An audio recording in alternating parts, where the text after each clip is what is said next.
वादग्रस्त विधान कृती अजिबात खपवून घेतली जाणार नाही ही अखेरची संधी। मुख्यमंत्र्यांनी घेतला मंत्र्यांचा क्लास, फडणवीसांकडून नाराजी व्यक्त।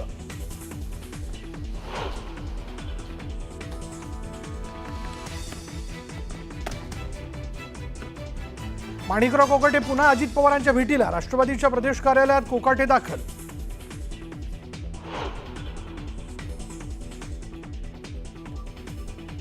कृषी मंत्री कोकाटेंचा राजीनामा नाही, सूत्रांची माहिती तर यापुढे बोलताना आणि वागताना काळजी घेईन।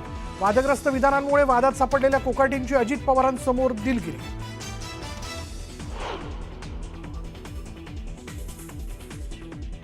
उपमुख्यमंत्री अजित पवारांनी कोकाटेंवर व्यक्त केली नाराजी, बोलताना भान ठेवायला हवं, तुमच्यामुळे सरकारची बदनामी। अजितदादांनी टोचले कोकाटेंचे कान, वरिष्ठ सूत्रांची माहिती।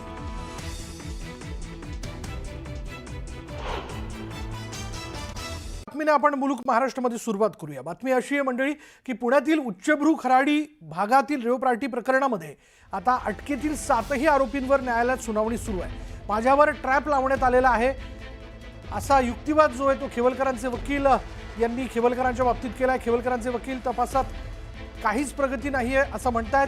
प्रांजल खेवलकरांच्या वकिलांनी त्या ठिकाणी दावा केला आहे आणि त्याचबरोबर त्यांनी असं म्हटलं की मुलींना त्या ठिकाणी पाठवून माझ्या अशिलाच्या विरोधात ट्रॅप रचण्यात आला असं देखील खेवलकरांच्या वकिलांनी म्हटलं। टेबलवर महिलांची बॅग होती, त्यात अंमली पदार्थ सापडलेत, कोकेन असल्याचं सांगितलं जात आहे।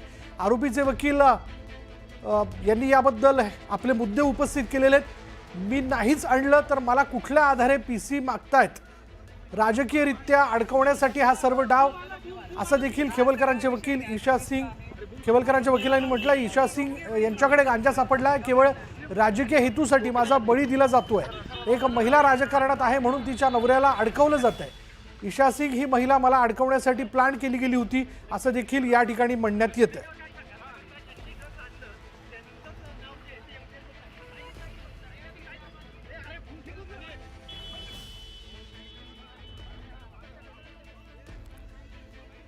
आणि खुद्द या विषयाला घेऊन रोहिणी खडसे यांनी देखील न्यायालयामध्ये युक्तिवाद केल्याचं आपण पाहतोय। काही महत्त्वाचे मुद्दे यावेळी युक्तिवाद करत असताना प्रांजल खेवलकर यांच्या वतीने मांडण्यात आलेले आहेत। आणि एक महिला राजकारणी, मी एक महिला राजकारणी आणि मला आणि माझ्या नवऱ्याला अडकवलं जातंय असा युक्तिवाद देखील करण्यात आलाय।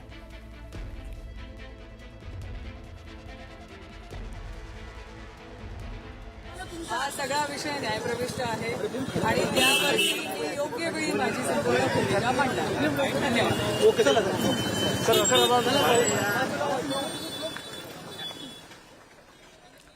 अधिक तपशील आपण जाणून घेणार आहोत। आमच्या प्रतिनिधी अभिजित पोते आपल्या बरोबर आहेत। अभिजित, न्यायालयात नेमका काय युक्तिवाद झाला? विशाल, पहिल्यांदा थोडीशी दुरुस्ती आहे की रोहिणी खडसे या स्वतः वकिली पोशाख घालून जरी कोर्टात हजर होत्या तरी त्यांनी कुठलंही वकीलपत्र त्यांच्या पतीचं घेतलं नाही किंवा कुठलाही युक्तिवाद त्यांनी केला नाही। अजूनही आरोपी प्रांजल खेवलकर यांच्या वतीनं विजयसिंह ठोंबरे पाटील यांनीच आजही युक्तिवाद केला। युक्तिवादाचे 2 महत्त्वाचे मुद्दे हेच होते की मी कुठल्याही ड्रग्सचं सेवन केलं नाहीये, ब्लड सॅम्पलला तरीही मला कोठडी का मागितली जाते, माझ्यावरती हा ट्रॅप रचला गेला आहे। पुन्हा एकदा त्यांनी त्याची हा सगळा राजकीय प्रेसला ट्रॅप आहे, केवळ आणि केवळ मला अडकवण्यासाठी पोलीस हा सगळा ट्रॅप रचला होता। यासह ईशा सिंग जी महिला आहे या सगळ्या प्रकरणातले 6 नंबरचे आरोपी आहे, जिच्या बॅगमध्ये काही पुड्या जे गांजाच्या असतील किंवा ड्रग्सच्या असतील सापडल्याचा दावा पुणे पोलिसांनी FIR कॉपीमध्ये केला होता। तिला आज खरं तर पोलिसांनी आणि सरकारी वकिलांनी जामीन मागितला। त्यानंतर जे आरोपीचे वकील आहेत प्रश्न केला की जिच्याकडे हा गांजा किंवा कोकेन सदृश पदार्थ सापडला आहे तिला मात्र जामीन आणि मला पुन्हा पोलीस कोठडी का मागितली जाते। कुठल्याही ड्रग्सचं सेवन केल्याचं कुठेही निष्पन्न झालं नाही किंवा मी ड्रग्स मागवल्याचं किंवा इतर अंमली पदार्थ मागवल्याचं निष्पन्न झालं नाहीये। केवळ आणि केवळ माझी बदनामी व्हावी, माझी पत्नी जी आहे ती राजकीय महिला आहे, राजकीय करिअर धोक्यात यावं म्हणून हा सगळा डाव रचला गेल्याचा युक्तिवाद जो आहे तो आरोपीच्या वकिलांनी म्हणजे प्रांजल खेवलकर यांच्या वकिलांनी कोर्टात केलेला आहे। कुठल्याही प्रकारची रेव पार्टी नव्हती, तर ही केवळ ड्रग हाऊस पार्टी होती, यात कुठलाही अंमली पदार्थ सापडला नाही आणि केवळ जी क्वांटिटी सांगतायत तेवढा जर अंमली पदार्थ असता तर अजून माझं ब्लड सॅम्पल का आलं नाही म्हणून मी कुठल्याही प्रकारचं ड्रग्स सेवन केलं दुसरीकडे पुणे ते 4 दिवसांची पोलीस कोठडी जी आहे त्या या 5ही आरोपीची, जे पुणे कथित ड्रग्ज प्रकरण म्हटलं जाते आता, त्या 5ही आरोपीची तपास अधिकारी जे आहेत त्यांनी सांगितलं की राहुल नावाचा अजून एक आरोपी आहे जो यांना हुक्का बनवून देत होता. या सगळ्या ज्या हॉटेलमध्ये किंवा ज्या सूटमध्ये ही पार्टी झाली तिथं तो 3 दिवस मुक्कामी होता. सूट खेवलकर यांच्या नावावर फरार झाल्याचा दावा पोलिसांनी आणि सरकारी वकिलांनी कोर्टात केला. किंवा मग ड्रग्ज कुठून आलं याचा पुन्हा शोध घ्यायचा आहे. काही इलेक्ट्रॉनिक्स गॅजेट जप्त केले त्याविषयी चौकशी करायची आहे. हे सांगतानाच सरकारी वकिलांनी आणि तपास अधिकाऱ्यांनी हे देखील सांगितलं की ड्रग्ज कुठून आणले हे विचारल्यानंतर ही 7ही आरोपी एकमेकांकडे हात करतायत. चौकशीत कार्य करत वकिलांचा होता आणि म्हणून पोलीस कोठडी मारली होती. पण आरोपींच्या वकिलांनी या सगळ्या गोष्टीचं खंडन केलंय आणि लवकरात लवकर MCR द्यावा असं सांगण्यात आलंय. विशाल, धन्यवाद अभिजित या सगळ्या तपशिलाबद्दल. एकनाथ खडसेंच्या जावायला अटक करण्यात आल्यानंतर एकनाथ खडसे आक्रमक झालेत. रेव पार्टीच्या नावाखाली आमची बदनामी सुरू आहे. मात्र नाच गाणं नाही, लेझर लाईट नाही, केवळ 5 ते 7 लोक एकत्र आले तर रेव पार्टी होते का? रेव पार्टीची व्याख्या काय असा सवाल एकनाथ खडसेंनी विचारलाय. तर जावयावर पाळत ठेवली जात होती आणि पोलिसांकडूनही ठेवली जात होती या संदर्भातले पुरावे असल्याचा दावा एकनाथ खडसेंनी केला. दरम्यान कुणाच्या तरी सांगण्यावरनं कारवाई करण्यात आली असं खडसे म्हणाले. ड्रग्सचा अहवाल येत नाही मग अल्कोहोलचा अहवाल कसा येतो असं म्हणत ससून हॉस्पिटलच्या कारभारावरही खडसेंनी शंका उपस्थित केली. त्याचबरोबर प्रायव्हेट लाईफचे व्हिडिओ व्हायरल करण्याचा अधिकार कुणी दिला असा सवालही खडसेंनी पोलिसांना विचारला.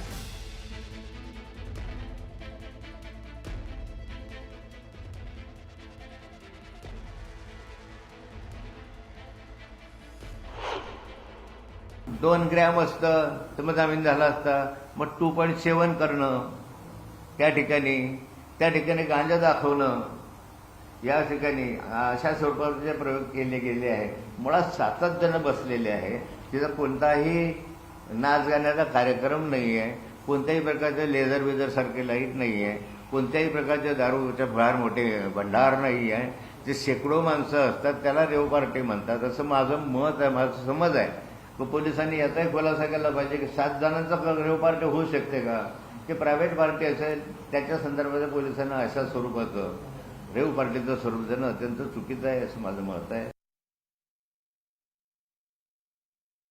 एक लॅपटॉप 4 वर्षापूर्वीचा जुनाही तुम्ही घेऊन गेले, आणखी काही घेऊन जायचं असेल तर घेऊन जायचं, त्याची माझी वर्ष. पण त्या मोबाईलमध्ये आमचे जे फॅमिली फोटो होते ते फोटो मीडियाला येतात कसे? पोलिसांना कोणी अधिकार दिला आमचे फॅमिली फोटो छापायचा? माझ्या पर्सनल लाईफमध्ये तुम्ही काय हस्तक्षेप करू शकता? कुणी अधिकार दिला? आणि कुणाच्या सांगण्यावरून पोलीस हे करता आहेत? कुणीतरी याच्यामागे सूत्रधार आहे. पोलीस बावल्यासारखे काम करून राहिलेले आहेत आणि त्यामुळे या संपूर्ण गोष्टीची सखोल चौकशी झाली पाहिजे. यासाठी हे केलं पाहिजे, म्हणजे सखोल चौकशी झाली पाहिजे. त्यांच्यावर आजपर्यंत आयुष्यात एकही गुन्हा नाही, ते गुन्हेगार प्रवृत्तीचे नाही, ते एक वैद्यकीय क्षेत्रातलं नावाजलेलं नाव आहे.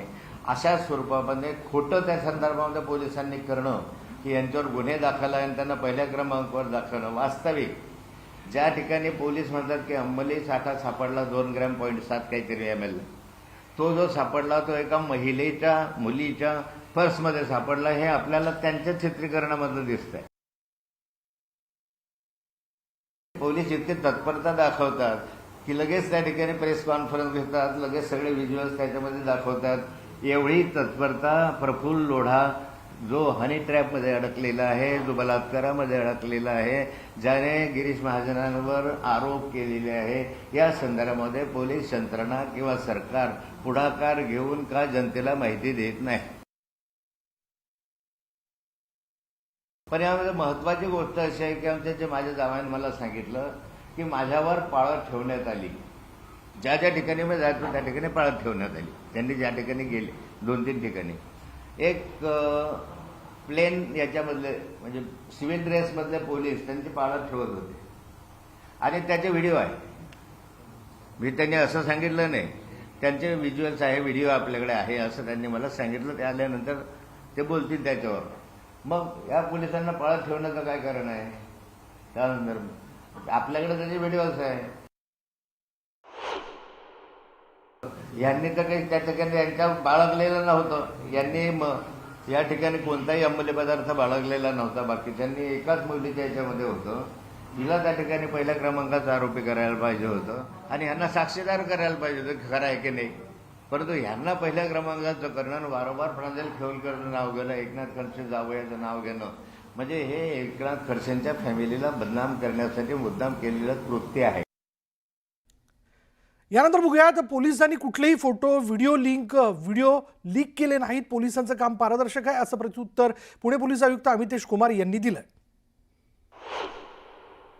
कोणताही प्रकारची फोटो किंवा माहिती पोलीस दलांकडून लीक झालेली नाही. हे आपल्याला सर्वांना लक्षात ठेवावं लागेल. ही युग टेक्नॉलॉजीची आहे, पारदर्शकताची हे आहे. लोक पोलीस कारवाई दरम्यान फोटोग्राफ किंवा व्हिडिओग्राफ करत असतील तर त्यावर आम्ही बंधन घालू शकत नाही. ते आपल्याला लक्षात ठेवावं लागेल.